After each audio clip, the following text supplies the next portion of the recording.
This video, I will introduce the prescription lens solution for Rokid glasses because we use a far-field waveguide design. The waveguide itself does not include prescription correction. For myopia users, you need to attach prescription lenses to the glasses magnetically. Let me show you how to install it. There are two lenses, one on the left and one on the right. They connect via magnetic attachment and a buckle system. The lens has a magnet on one side, and the buckle is on the frame, on the glasses. The positions of the magnet and buckle look like this. Insert the lens into the buckle on the glasses. Then release your hand. The lens will automatically snap into place on the glasses by using magnets. When worn, it looks very seamless. This dual lock system is stable, but also makes it easy to remove the lenses for cleaning. Regular lenses are curved on both sides, have curved surfaces on both sides, but with myopia lenses, the side facing the waveguide is flat, while the other side is curved, so they fit more snugly. However, this technique is relatively uncommon and fairly complex. This process is relatively specialized and complex, so we also worked with our accessory supplier. To optimize the lenses for comfort and weight, we use lenses with a refractive index of 1.67 over 600 degrees. We use lenses of 1.74. This approach keeps the lenses thin,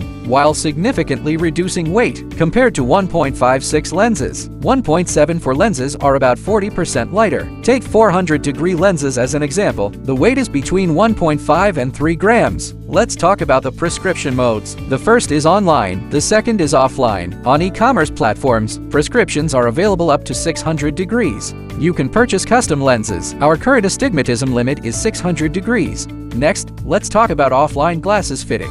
If you prefer an in-person fitting, you can first buy a myopia frame online, then go to a local optical shop. After receiving it, you can then go to an offline optical shop. But note that this process can be challenging because these lenses have one flat side. Both online and offline prescription services will gradually resume in late October.